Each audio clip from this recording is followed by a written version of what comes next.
All right, good morning, everybody. My name is Christian, I'm Jack. I'm Monique. And I'm Nathaniel. and we're here to talk to you guys about STEM Kids, increasing diversity in STEM through youth recruitment. So, before we begin, what is STEM? Well, STEM stands for science, technology, engineering, and math, and any of the subjects that fall under these four disciplines.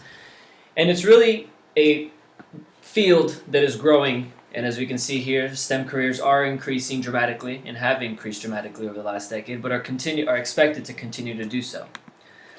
A little bit more on STEM. It has traditionally been a male-dominated field, and unfortunately, this is bad for the industry. But it's important for us to push for a more diverse future, so that we can increase the unique innovation in the different industries, which are shown below. Examples of careers in STEM include astronomy, engineering, chemistry, being a physicist, working in statistics or mathematics or in biology, or even computer science.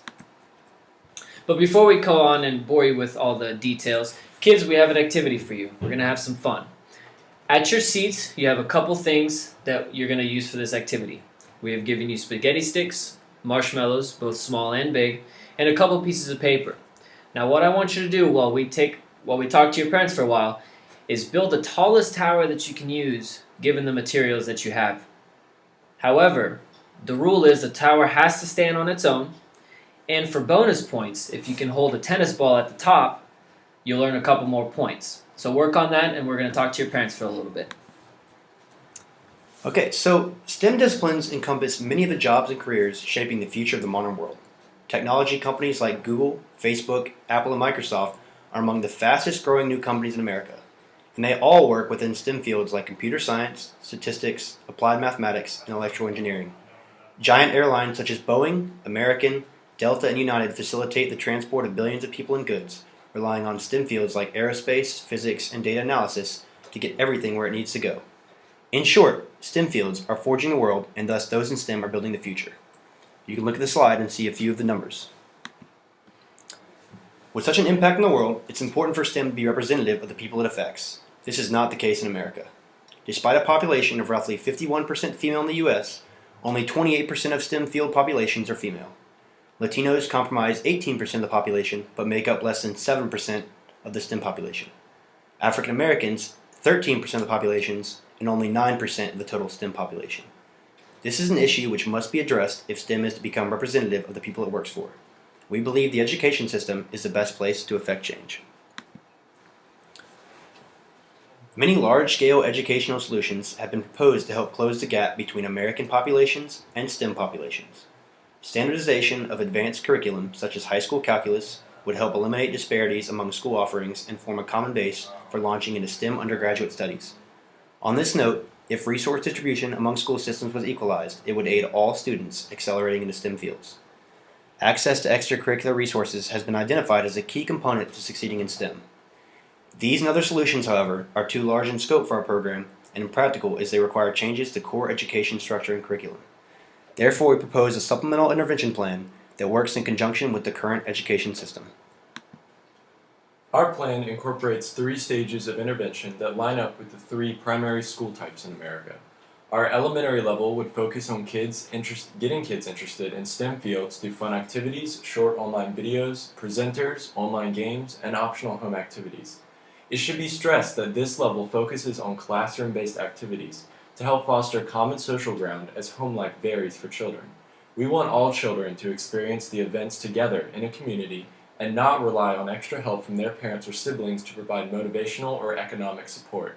The purpose of this level is to build innate, internal self-motivation and interest for STEM fields and students, which can aid them through discrimination they might encounter outside of school. The middle and high school levels of our plan are aimed at growing student interest in STEM through increasingly more involved experiences. Middle schoolers would have the opportunity to apply some of their school knowledge to simple real-world STEM problems and see real-world STEM jobs in action.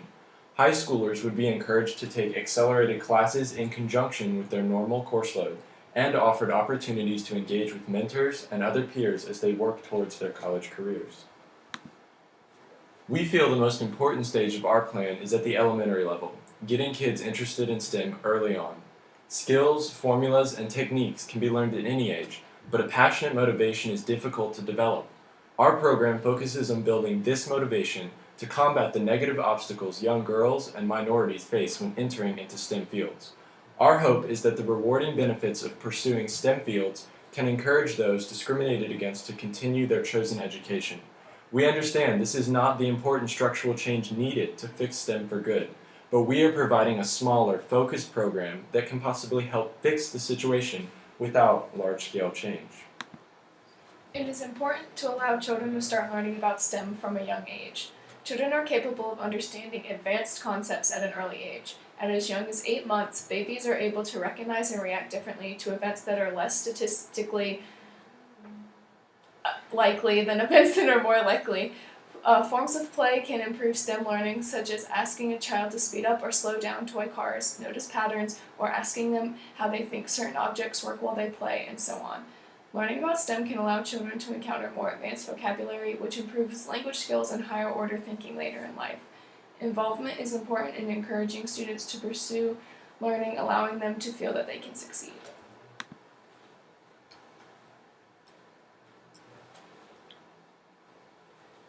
Here are some fun STEM-related activities that kids can use and engage with their parents. Cooking, food science. It allows kids to learn about boiling water, melting butter, and why toast burns. Music lessons and poetry teach kids basic math they don't often realize. Shopping and banking. Have kids help with picking out food items, checking for prices and discounts. And IT help. Encourage your children to read each tech manual for each new household item. Some other examples are educational media. There are countless STEM-related TV shows and movies like Bill Nye the Science Guy, Mythbusters, and Common Sense Media. STEM-related toys like Legos, Tinker Toys, and do-it-yourself science projects help kids get engaged and earn hands-on experiences.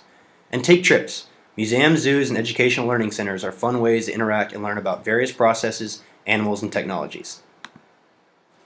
And now we're going to look at the towers, and we're going to see who won. The Marshmallow Tower is simple, but it's very important engineering activity.